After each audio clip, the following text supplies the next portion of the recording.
Le 6 mai 2010, à 14h42 heure locale, l'indice boursier du Dow Jones perd près de 1000 points en l'espace de quelques minutes seulement, soit une chute vertigineuse de 9,2%. Durant ce très court laps de temps, la bourse de Wall Street perd un peu plus de 1000 milliards de dollars. Et dans un contexte déjà miné par la crise économique grecque, certains y voient déjà la répétition du funeste jeudi noir de 1929. Heureusement, il n'en sera rien, et malgré cet effondrement plus que spectaculaire, le Dow Jones parviendra à régulariser le marché boursier avant la fin de la journée. Mais les 1000 milliards ont été irrémédiablement perdus durant ce crash éclair, qui n'aura duré que quelques dizaines de minutes tout au plus. Plusieurs enquêtes ont alors été menées, afin de déterminer les causes qui ont abouti à ce cataclysme boursier, car une erreur humaine n'était pas exclue. Mais personne ne pouvait se douter en réalité que l'auteur de ce flash crash n'était qu'un jeune homme atteint d'autisme, qui vivait encore chez ses parents et qui passait tout son temps à jouer aux jeux vidéo. Navinder Singh Sarao a en effet été reconnu coupable par la justice américaine d'avoir été l'instigateur de ce désastre boursier à travers des méthodes clairement délictueuses. Mais par quel extraordinaire moyen un jeune trader a-t-il pu ainsi se jouer des gros bonnets de Wall Street et brasser des millions de dollars depuis sa chambre minable dans la banlieue londonienne? Eh bien, c'est ce que nous allons voir aujourd'hui dans cette passionnante vidéo. Alors installez-vous bien confortablement et tamisez les lumières, car on commence tout de suite. Wall Street n'oubliera jamais ce jeudi du 6 mai 2010.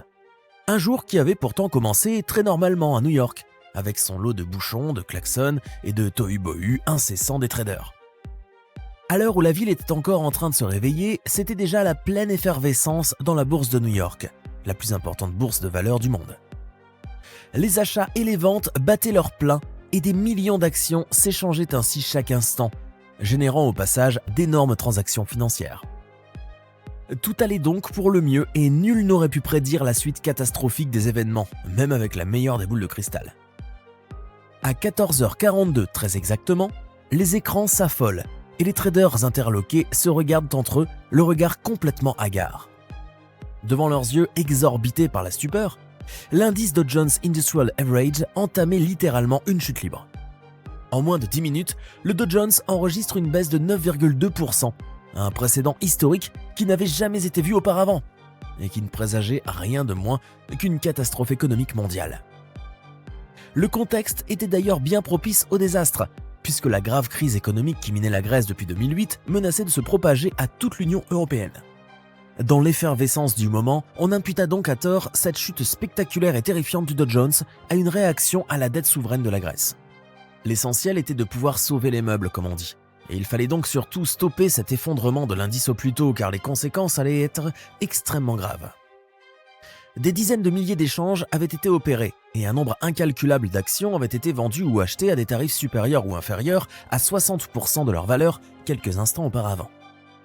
Le Nasdaq et le New York Stock Exchange ont donc exceptionnellement décidé d'annuler certains échanges de titres ayant eu lieu entre 14h40 et 15h, mais pas tous. Résultat des courses, 1000 milliards de dollars venaient de disparaître de la surface du globe, et des centaines de sociétés devaient accuser le coût de leur perte. La chute vertigineuse cessa en effet à 15h, mais l'indice du Dow Jones, qui avait ouvert la séance à 10 862,22 points, la clôtura avec 10 520,32 points, soit avec une différence de 341,9 points. C'était beaucoup, et les pertes financières étaient énormes. Mais cela aurait pu être bien pire encore, et on aurait pu avoir un scénario identique à celui du fatidique jeudi noir de 1929. Mais il n'en demeurait pas moins que 1000 milliards de dollars avaient disparu des écrans, et il fallait donc bien trouver un responsable à cette grosse pagaille économique. On avait tout d'abord pensé que la crise grecque avait fini par rattraper l'Union européenne, et par ricochet les bourses américaines, faisant ainsi fondre leurs indices comme neige au soleil.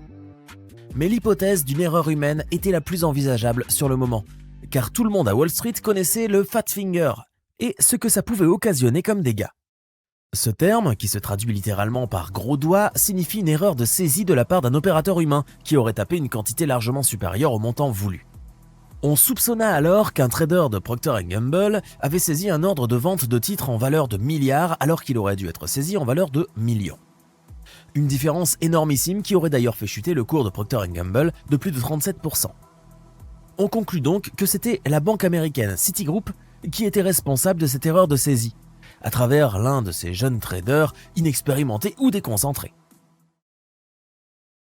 Mais à l'image des autres acteurs du marché boursier de New York, la banque avait déjà procédé à des analyses minutieuses de ses comptes et des valeurs échangées ce jour-là, et n'avait rien trouvé de louche.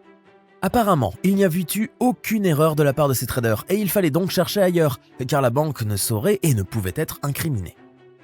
L'attention des enquêteurs se porta alors sur la firme Waddell & Reed, une banale société de gestion d'actifs ayant ses locaux à Overland Park dans le Kansas.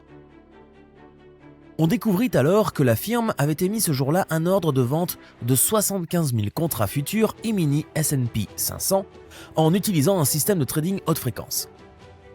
Les deux organismes chargés de l'enquête, la Securities and Exchange Commission (SEC) et la Commodity Futures Trading Commission (SFTC), conclurent donc tous deux que c'était précisément cette vente-là qui avait amorcé le flash crash du Dow Jones. La SEC et la CFTC établirent alors un rapport officiel retraçant les événements de cette fatidique journée en les plaçant dans leur contexte. Ce jeudi 6 mai, en effet, le marché boursier était déjà fragile et fragmenté. Et il aurait alors fallu une seule grande transaction afin de déclencher un effondrement global. Cette grande transaction, justement, c'était la vente d'une quantité très importante de contrats futurs E-mini S&P 500, si importante d'ailleurs qu'elle a carrément épuisé les acheteurs disponibles. Mais comme il s'agissait d'une machine à algorithme et non pas de traders humains, les transactions à haute fréquence ont continué à vendre de manière agressive, accélérant ainsi l'effet de vente du fonds mutuel et contribuant donc inexorablement à la forte baisse de la valeur. Le rapport de 100 pages de la SEC imputa donc le flash crash du jeudi 6 mai 2010 au système logarithmique du trading à haute fréquence, qui, contrairement aux traders humains, ne savaient pas s'arrêter lorsqu'ils étaient lancés. Pourtant, après ce crash éclair, le département de la justice des États-Unis désigna Navinder Singh Sarao, un jeune trader britannique, comme l'instigateur principal de l'effondrement du Dow Jones. On avait finalement réussi à mettre un visage derrière le flash crash et Navinder Sarao fut inculpé de 22 chefs d'accusation, incluant fraude électronique, manipulation des marchés boursiers et spoofing. Le spoofing, au cas où vous ne sauriez pas ce que c'est, est une technique de manipulation boursière qui consiste à offrir des titres à la vente ou à l'achat avec l'intention d'annuler l'ordre juste avant qu'il ne soit exécuté, et ceci afin d'obtenir un mouvement favorable des prix. Navinder Sarao aurait donc proposé à la vente des contrats à terme E-mini S&P sur le Chicago Mercantile Exchange pour une valeur d'environ 200 millions de dollars avant de les annuler à la dernière seconde. En l'espace de quelques minutes seulement, le jeune trader modifia ou remplaça ses ordres 19 000 fois, tout en plaçant à lui seul 62 000 de ses contrats pour une valeur de 3,5 milliards de dollars.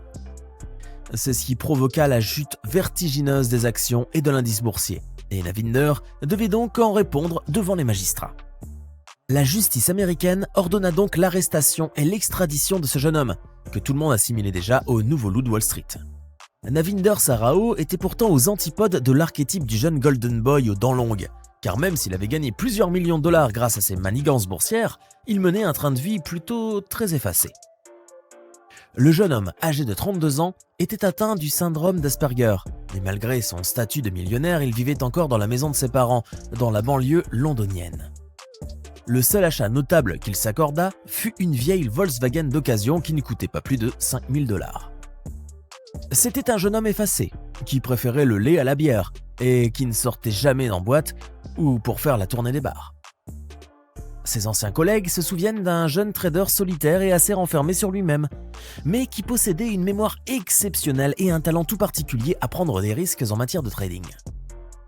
Il pouvait passer plus de 48 heures devant ses écrans d'ordinateur, à suivre l'évolution et les cours du marché, à étudier des statistiques et à faire des innombrables calculs. Navinder Sarao était donc résolument un très bon trader et grâce aux méthodes boursières conventionnelles, il avait pu amasser une belle fortune.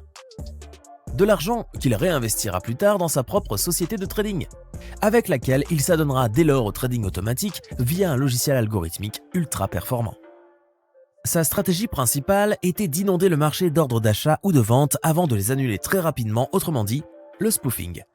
Navinder Sarao gagna des millions grâce à cette technique et le fameux jeudi gris du 6 mai 2010, il gagna un peu moins d'1 million de dollars en une seule journée. Le jeune homme continua ainsi de gagner beaucoup d'argent jusqu'en 2015, date de son arrestation par la police londonienne. Extradé aux États-Unis, le jeune homme risquait plus de 380 ans de prison au total, si jamais il était reconnu coupable. Dans un pays où la justice ne rigole pas avec les sentences, le pauvre Navinder Sarao était bien mal parti. Mais curieusement, le département de la justice américaine décida de se montrer très clément envers lui, et Navinder n'écopa que d'1 année d'assignation à résidence, la peine la plus légère qui soit. Depuis, le jeune homme qui a perdu tous ses millions est retourné à la case départ, dans la chambre sordide qu'il occupe dans l'appartement de ses parents.